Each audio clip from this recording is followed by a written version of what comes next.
ಓಂ ಶ್ರೀ ಗುರುಭ್ಯೋ ನಮಃ. ಹರಿ ಓಂ.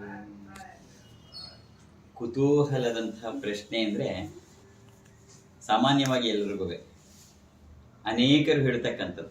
ಅನೇಕರು ಅಂದರೆ ನೂರಲ್ಲ, ಇನ್ನೂರಲ್ಲ, ಸಾವಿರ ಅಲ್ಲ, ಲಕ್ಷಾಂತರ ಜನ.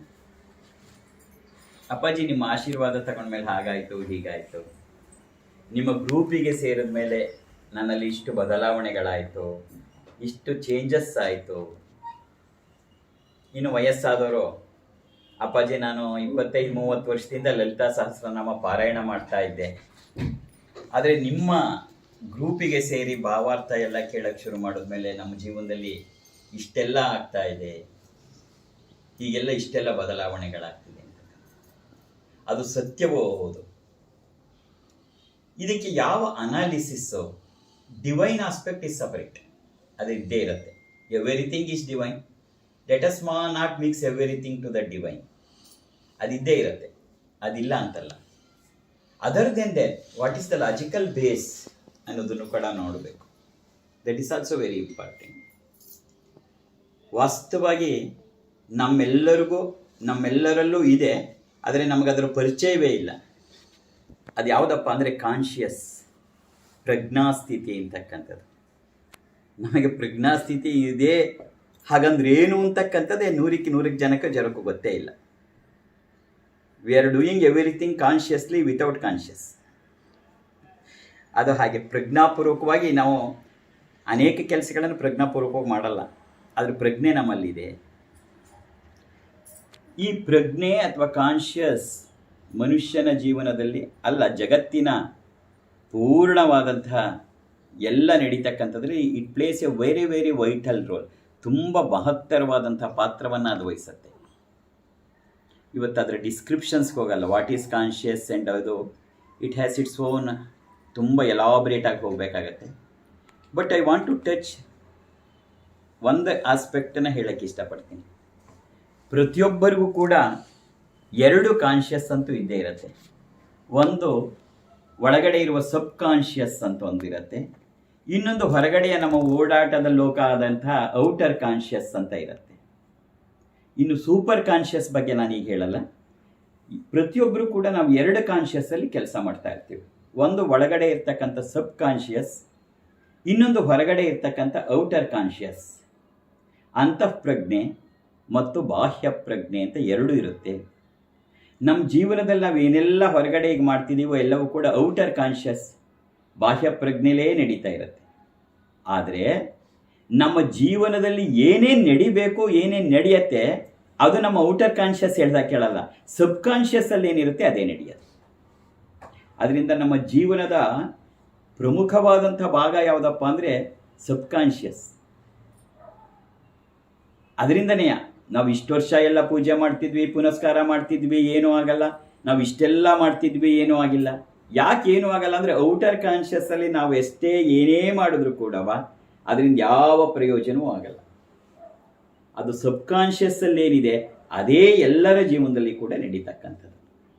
ಹಾಗಾಗಿ ಜೀವನದಲ್ಲಿ ನಾವೇನಾದ್ರು ಒಂದು ಬದಲಾವಣೆಯನ್ನು ತರಬೇಕು ಅನ್ನೋದಾದರೆ ಅದು ನಮ್ಮ ಅಂತಃಪ್ರಜ್ಞೆ ಸಬ್ ಕಾನ್ಷಿಯಸ್ ಬದಲಾಗ್ತಾ ಹೋಗಬೇಕು. ಆವಾಗಲೇ ಜೀವನದಲ್ಲಿ ನಿಜವಾದ ಬದಲಾವಣೆ ಆಗ್ತಕ್ಕಂಥದ್ದು. ಹಾಗಾಗಿ ನಾವು ಎಷ್ಟೋ ಪ್ರವಚನಗಳನ್ನು ಕೇಳ್ತಿರ್ತೀವಿ, ಎಷ್ಟೋ ಪೂಜೆಗಳನ್ನೆಲ್ಲ ಮಾಡ್ತಿರ್ತೀವಿ, ಎಷ್ಟೋ ಪುಸ್ತಕಗಳನ್ನು ಓದ್ತಾ ಇರ್ತೀವಿ, ಎಷ್ಟೋ ವರ್ಷಗಟ್ಟಲೆ ಧ್ಯಾನ ಮಾಡಿರ್ತೀವಿ, ಎಷ್ಟೋ ವರ್ಷಗಟ್ಟಲೆ ಎಲ್ಲವನ್ನೂ ಮಾಡಿರ್ತೀವಿ. ಆದರೆ ಮಹತ್ತರವಾದಂಥ ಬದಲಾವಣೆ ನಮ್ಮಲ್ಲಿ ಆಗೋದೇ ಇಲ್ಲ. ಯಾಕೆಂದರೆ ಇದು ಯಾವುದುವೇ ನಮ್ಮ ಸಬ್ ಕಾನ್ಷಿಯಸ್ನ ಚೇಂಜ್ ಮಾಡ್ತಾ ಇರೋದು. ಇವೆಲ್ಲವೂ ಕೂಡ ನಮ್ಮ ಔಟರ್ ಕಾನ್ಷಿಯಸ್ಸಲ್ಲೇ ಓಡಾಡ್ಕೊಂಡಿರುತ್ತೆ. ತಾತ್ಕಾಲಿಕವಾದಂಥ ನೆಮ್ಮದಿ ಸಿಗತ್ತೆ, ನೆಮ್ಮದಿ ಸಿಗಲ್ಲ ಅಂತಲ್ಲ. ಯಾಕೆ ಅಂದರೆ ಅದು ಮೈಂಡ್ ಪ್ಲೇನಲ್ಲಿ ಮನಸ್ಸಿಗೆ ಸಂಬಂಧಪಟ್ಟು ಮನಸ್ಸಿಗೆ ಹೋಗ್ತಾ ಇದೆಯೇ ಹೊರತು ಅದು ಕಾನ್ಷಿಯಸ್ ಲೆವೆಲ್ಗೆ ಹೋಗ್ತಾ ಇದೆ. ಆ ಮನಸ್ಸಿಗೆ ಆ ಕಾಲಕ್ಕೆ ನೆಮ್ಮದಿ ಆಗತ್ತೆ, ನೆಮ್ಮದಿ ಸಿಗತ್ತೆ, ಏನೋ ಒಂದು ಶಾಂತಿ ಸಿಗತ್ತೆ ಅಷ್ಟೇ ಹೊರತು ಅದ್ರ ಜೀವನದಲ್ಲಿ ಮಹತ್ತರ ಪರಿವರ್ತನೆ ಆಗಲ್ಲ. ಅದು ಮನಸ್ಸಿನ ಯಾವ ಬದಲಾವಣೆಯೂ ಜೀವನದ ಪರಿವರ್ತನೆ ಆಗಲ್ಲ. ಜೀವನದ ಪರಿವರ್ತನೆ ಆಗೋದು ನಮ್ಮ ಪ್ರಜ್ಞಾಸ್ಥಿತಿಯ ಬದಲಾದಾಗ ಮಾತ್ರ, ಅದು ಸಬ್ ಕಾನ್ಷಿಯಸ್ ಚೇಂಜ್ ಆದಾಗ ಮಾತ್ರವೇ ಆಗ್ತಕ್ಕಂಥದ್ದು. ಹಾಗಾಗಿ ಅನೇಕರ ನಾವು ಇಷ್ಟೆಲ್ಲ ಮಾಡ್ತೀವಿ, ಏನೂ ಆಗಲ್ಲ, ಆಗಿಲ್ಲ. That is true. ನೀವು ಬಾಹ್ಯದಲ್ಲಿ ಏನೇನು ಮಾಡ್ತಾ ಇದೆಯಾ ಇಲ್ಲ ಔಟರ್ ಕಾನ್ಷಿಯಸ್ ಅಲ್ಲಿ ಆಗ್ತಿದೆ. ಅದು ಸಬ್ಕಾನ್ಷಿಯಸ್ ಲೆವೆಲಲ್ಲಿ ಆಗಲ್ಲ. ಸತ್ಯ ಹೇಳಬೇಕು ಅಂದರೆ ನಿಮ್ಮ ಗ್ರೂಪಿಗೆ ಸೇರಿದ ಮೇಲೆ ಹಾಗಾಯಿತು ಹೀಗಾಯಿತು ಅಂತ ಯಾಕೆ ಹೇಳ್ತಾರೆ ಅಂದರೆ, ನಮ್ಮ ಆಡಿಯೋಗಳ ಮೂಲಕ ನಾನು ನಿನಗೆ ಬರೀ ಮ್ಯಾಟರ್ನ ಕಳಿಸ್ತಿಲ್ಲ, ಯಾರು ಅದನ್ನು ರೆಗ್ಯುಲರ್ ಆಗಿ ಫಾಲೋ ಮಾಡ್ತಾರೆ ಅವರ ಸಬ್ಕಾನ್ಷಿಯಸ್ ಚೇಂಜ್ ಆಗತ್ತೆ. ವಿತೌಟ್ ದೇರ್ ನಾಲೆಡ್ಜ್ ಅವರ ಸಬ್ಕಾನ್ಷಿಯಸ್ ಚೇಂಜ್ ಆಗ್ತಾ ಹೋಗುತ್ತೆ. ಯಾವಾಗ ನಿನ್ನ ಸಬ್ಕಾನ್ಷಿಯಸ್ ಚೇಂಜ್ ಆಗ್ತಾ ಹೋಗುತ್ತೆ ಅದ್ರ ಪ್ರಕಾರ ಅದು ನಡ್ಕೊಂಡು ಹೋಗುತ್ತೆ. ನಿನಗೆ ಅಪ್ಪಾಜಿ ಏನೋ ಮಾಡಿಬಿಟ್ರು ಅಂತ ಹಾಗನ್ಸುತ್ತೆ ಅಷ್ಟೆ. ದ ರಿಯಾಲಿಟಿ, ಅಪ್ಪಾಜಿ he is hitting your subconscious indirectly.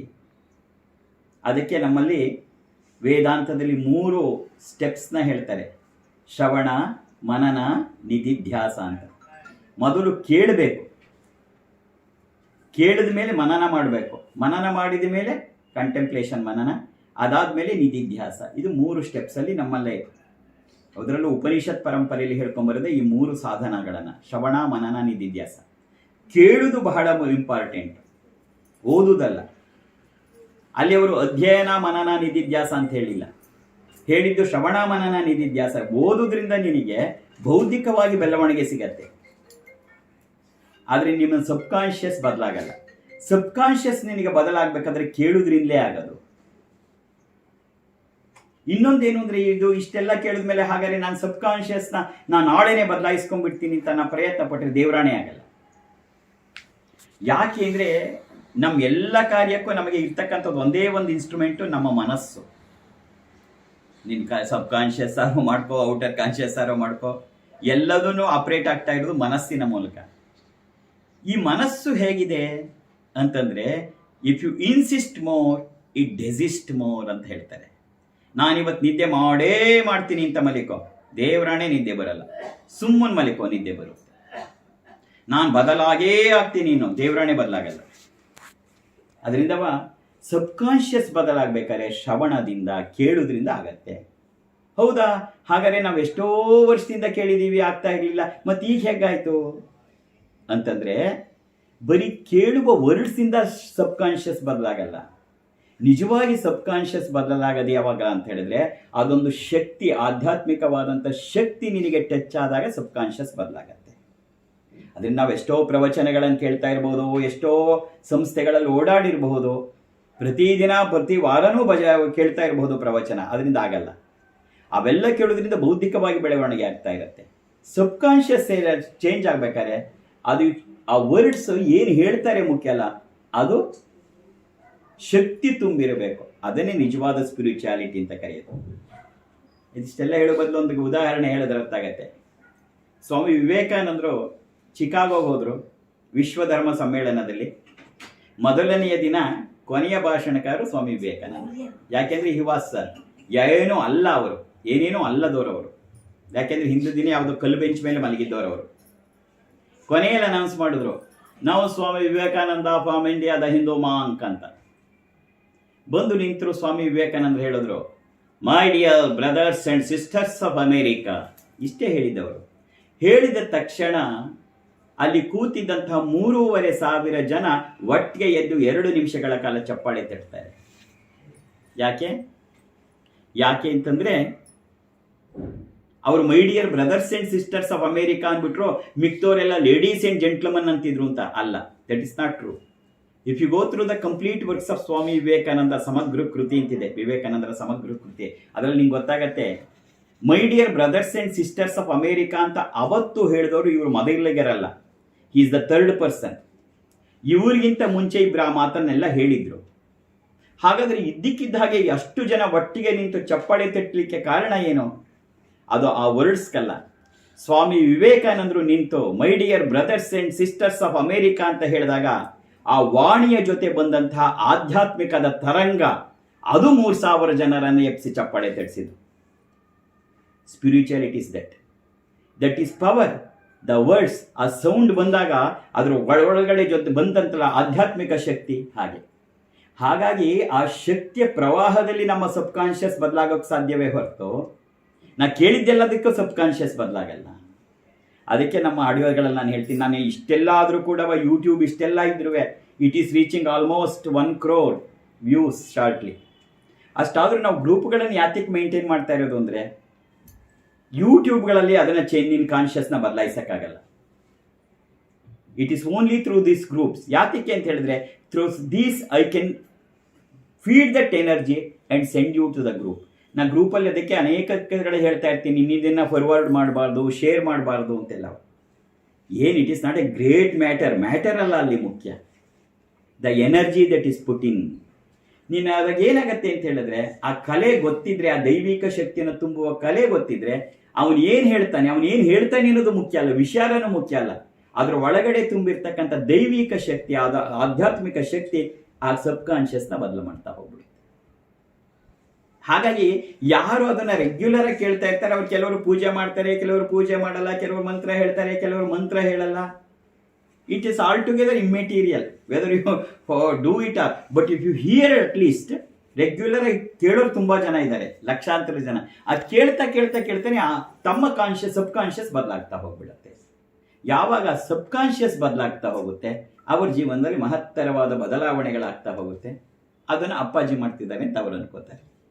ಹಾಗಾಗಿ ಎಲ್ಲರ ಜೀವನದಲ್ಲಿ ಅತ್ಯಂತ ಪ್ರಮುಖ ಪಾತ್ರ ವಹಿಸ್ತಕ್ಕಂಥದ್ದೇ ಅಂತಃಪ್ರಜ್ಞೆ, ಸಬ್ ಕಾನ್ಷಿಯಸ್.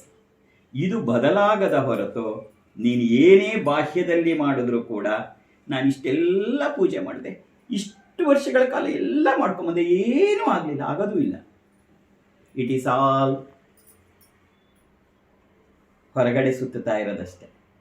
ಅದರಿಂದ ultimately it is one who can change the subconscious. He is called as ಸದ್ಗುರು. ಯಾರು ಆ ದೈವಿಕ, ಧಾರ್ಮಿಕ ಅಥವಾ ಸ್ಪಿರಿಚುವಲ್ ಅಥವಾ ಆಧ್ಯಾತ್ಮಿಕ ಶಕ್ತಿಯಿಂದ ಇನ್ನೊಬ್ಬರ ಅಂತಃಕರಣದಲ್ಲಿರ್ತಕ್ಕಂಥ ಸಬ್ ಕಾನ್ಷಿಯಸ್ನ ಬದಲಾವಣೆ ಮಾಡೋಕ್ಕೆ ಸಾಧ್ಯ, ಅವನು ತಾನಾಗಿ ಬದಲಾಗ್ತಾ ಇರುತ್ತೆ. ಅನೇಕ ಉದಾಹರಣೆಗಳನ್ನು ನಾನು ಹಿಂದೆ ಕೂಡ ಹೇಳಿದ್ದೆ. ಯಾವುದೋ ಒಬ್ಬ ಹೆಣ್ಣುಮಗಳು ಸೆಕೆಂಡ್ ಇಯರ್ PUC, ಅವರು ತಾಯಿ ಅಗ್ರಿಕಲ್ಚರ್ GKVK ಬೆಂಗಳೂರಲ್ಲಿ ಪ್ರೊಫೆಸರ್ ಅವರು. ಇವಳು ಸುಮ್ಮನೆ ಮಗಳು ಅರ್ಧ ಗಂಟೆಗೆ ಒಂದ್ಸರಿ ಅಮ್ಮಂಗೆ ಫೋನ್ ಮಾಡೋದು, ಅಮ್ಮ ನನಗೆ ಯಾರೋ ಬಂದು ಎಳ್ಕೊಂಡು ಹೋಗ್ತಿದ್ದಾರೆ, ನನಗೆ ಹಾಗಾಗ್ತಾ ಇದೆ, ನಾ ಬಿದ್ದೋಗ್ತಾ ಇದ್ದೀನಿ, ನನ್ನ ಯಾರೋ ಕೊಲೆ ಮಾಡಕ್ಕೆ ಬಂದಿದ್ದಾರೆ, something like every day she was telling. ಅದು ಏನು ಒಂದ್ಸರಿ ಅಲ್ಲ, every half an hour she use to call her mummy. ಪಾಪ she is a professor they. ನಾನು ಅವಾಗ ಹೇಳಿದೆ, 3 days ಒಂದ್ಸರಿ ಕಾಲ್ ಮಾಡು ನೀನು ಮಗು ನನಗೆ ಅಂತ. 3 days ಕಾಲ್ ಮಾಡ್ತಾ ಇಲ್ಲೋ, every once in 3 days she use to call me. ನಾನು ನನಗೆ ಆಧ್ಯಾತ್ಮಿಕತೆ ಅಂದ್ರೆ ಏನು ಹೇಳ್ತಿದ್ದಿಲ್ಲ. ನಿಮ್ಮಮ್ಮ ತಿಂಡಿ ಇಟ್ಕೊಂಡು ಮಾಡಿದ್ರಾ? ಏನು ತಿಂಡಿ ತಿಂದೆ? ಇಡ್ಲಿ ಮಾಡಿದ್ರಾ, ದೋಸೆ ಮಾಡಿದ್ರಾ? ಇಡ್ಲಿ ಜೊತೆಗೆ ಏನು ಮಾಡಿದ್ರು? ಚಟ್ನಿ ಮಾಡಿದ್ರಾ, ಸಾಂಬಾರು ಮಾಡಿದ್ರು? What is this related? It is not ನನ್ನ ಇಡ್ಲಿ ಚಟ್ನಿ ಅಲ್ಲ ಮುಖ್ಯ. ಆ ಮಾತಾಡ್ತಾ ಆ ತರಂಗಗಳೇನಿದೆ, ಆ ಶಕ್ತಿಯ ತರಂಗಗಳು, it has changed her life within 2 months. ಅವಳ ಮನಸ್ಥಿತಿ ಪೂರ್ಣ ಬದಲಾಗೋಯ್ತು. She got very good marks and she has joined engineering ಇಲ್ಲೇ ಮಂಗಳೂರಲ್ಲಿ. I don't want to name them because it is not wise on my part to name. ಇದೇ ಮಂಗಳೂರಲ್ಲಿ ಗಂಡ ಹೆಂಡತಿ ಇಬ್ಬರೂ doctor. They are having their own nursing home. Probably ಅವ್ರಿಗೆ ಗೊತ್ತಿದ್ರಿ ಬರೋರು. ಅವ್ರ ಮಗ ಸೇಮ್, ಒಬ್ಬ ಮಗ. ಅವನು he has gone to depression. Second year PUC ಅಲ್ಲ, 12th standard CBSEನಲ್ಲಿ. ಆ್ಯಂಡ್ ಅವನು ಎಷ್ಟು ಅಂದರೆ ಹಾಗೆ ಹೋಯ್ತು ಒಂದು ಈಸ್ ಲೈಫಲ್ಲಿ ಅವನು ಏನನ್ನೂ ಸಾಧಿಸೋಕ್ಕೆ ಸಾಧ್ಯವೇ ಇಲ್ಲ ಅನ್ನೋ ಸ್ಟೇಜ್ಗೆ ಅವನು ಬಂದುಬಿಟ್ಟಿದ್ರು. ದೆನ್ ಸುಮಾರು ಒಂದು 3-4 ಸರಿ ಬಂದರು. ನಾನು ಎಲ್ಲೆಲ್ಲಿ ಇರ್ತೀನಿ ಅಲ್ಲೆಲ್ಲ ಬಂದು they took the blessings. I told them nothing to worry. I use to speak to him. ನಾನು ಅವನಿಗೆ ಡೈರೆಕ್ಟ್ ಫೋನ್ ಮಾಡಿ ನಂಬರ್ ಕೊಟ್ಬಿಟ್ಟು ಹೇಳಿದ್ದೆ, ನಿಮ್ಮ ಅಪ್ಪ ಅಮ್ಮ ಏನು ಹೇಳಿದೆ, ಯಾವ ಮಟ್ಟಕ್ಕಿದ್ರು ಅಂದರೆ ಇಬ್ಬರು ಡಾಕ್ಟ್ರು ಬೇರೆಯಾ, ಸೈಕ್ಯಾಟ್ರಿಸ್ಟ್ ತೋರಿಸಿ ಸೈಕ್ಯಾಟ್ರಿಕ್ ಹಾಸ್ಪಿಟ್ಲಿಗೆಲ್ಲ ಸೇರಿಸ್ಬಿಟ್ಟಿದ್ರು 15 days. ನಾನು ಗಂಡ ಹೆಂಡತಿ ಇಬ್ಬರು ಡಾಕ್ಟ್ರಿಕ್ಸಿಗೆ ಬೈದೆ, ನಿಮಗೇನಾದ್ರು ಜ್ಞಾನ ಇದೆಯಾ ನಿಮಗೆ? Why you are behaving like that?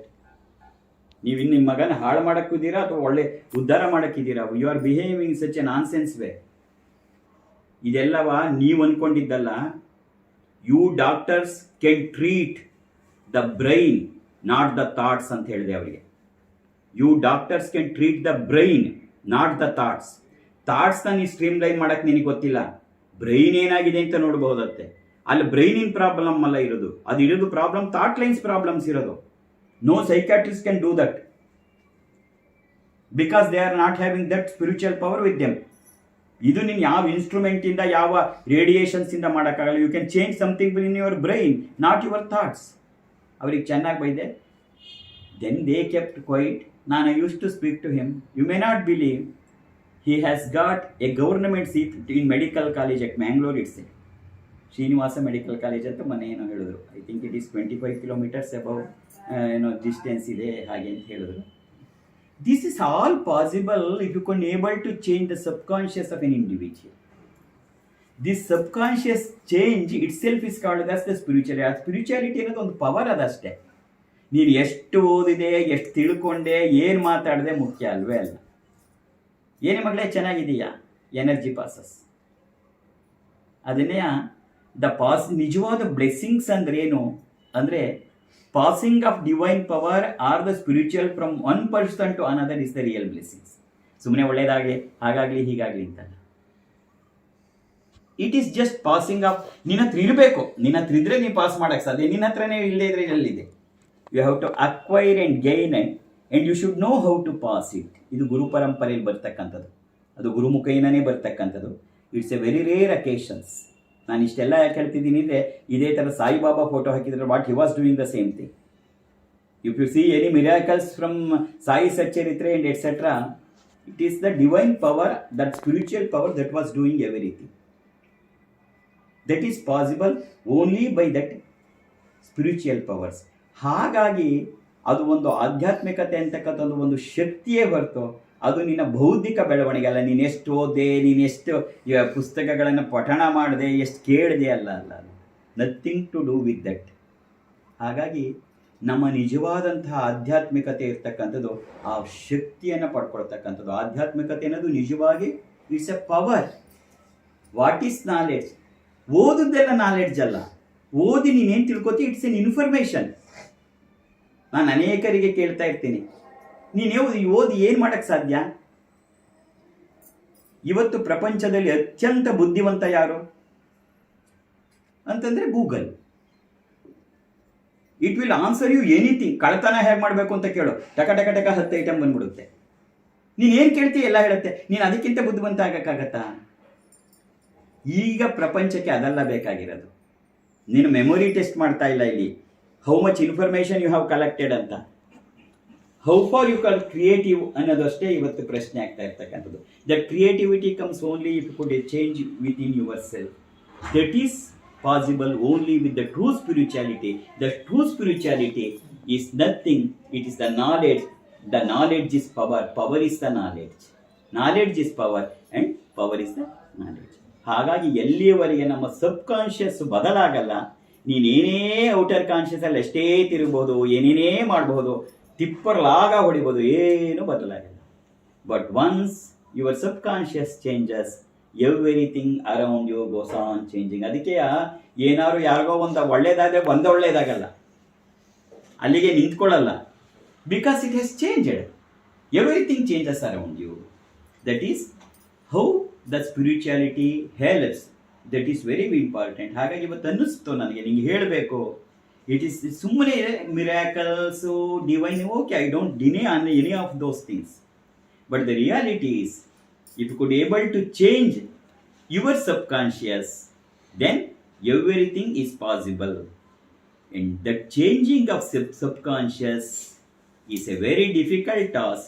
It can be done only by a person who has that spiritual power within him and who is able to transfer that power to the another. And that is the real blessing. Blessings ಅಂದ್ರೆ ಏನಪ್ಪ ಅಂದರೆ ಶ್ರವಣ, ಮನನ, ನಿಧಿಧ್ಯಾಸ ಮತ್ತು ಸಂವೇದನೆಯ ಮೂಲಕ ಆ ಎನರ್ಜಿಯನ್ನು pass ಮಾಡ್ತಾ ಹೋಗ್ತಾನೆ. ಸುಮ್ಮನೆ ನೋಡೋದ್ರಿಂದಾಗಲಿ, ಮಾತಾಡ್ಸೋದ್ರಿಂದಾಗಲಿ, ಮುಟ್ಟೋದ್ರಿಂದಾಗಲಿ, ಸಂವೇದನೆ, that is the 6th sense or the telepathy what you call. All these things helps. Totally by only doing the change of subconscious, our life will change. ಸುಮ್ಮನೆ ನಾನು ಏನೋ ಮಾಡಿದೆ, ಅದು ಮಾಡಿದೆ, ಇದು ಮಾಡಿದ್ರೆ ಮಾಡಬೇಡ ಅಂತಲ್ಲ. ಮಾಡೋದ್ರಿಂದ ನಿನಗೆ ಮಾನಸಿಕವಾಗಿ ಸ್ವಲ್ಪ ನೆಮ್ಮದಿ ಸಿಗ್ಬೋದು, ಬಟ್ ಬದಲಾವಣೆ ಆಗಲ್ಲ. ಬದಲಾವಣೆ ಆಗ್ತಕ್ಕಂಥದ್ದು ಯಾವತ್ತು ನಮ್ಮ ಸಬ್ಕಾನ್ಷಿಯಸ್ ಬದಲಾಗತ್ತೆ ಆಗ ಮಾತ್ರವೇ ಅಂತ ಹೇಳ್ತಾ, ಈ ಮಾತನ್ನು ಕೇಳಿದಂಥ ನಿನಗೂ ಕೂಡ ಈ ಮಾತಿನ ಮೂಲಕವೇ ಆ ಸಬ್ಕಾನ್ಷಿಯಸ್ ಬದಲಾಗುವಂಥ ಎನರ್ಜಿ ಪಾಸ್ ಆಗ್ತಾ ಇದೆ ಅಂತ ಹೇಳ್ತಾ ಪೂರ್ಣ ಆಶೀರ್ವಾದಗಳು. ಜೈ ಶ್ರೀಮನ್, ಜೈ ಶ್ರೀಮನ್.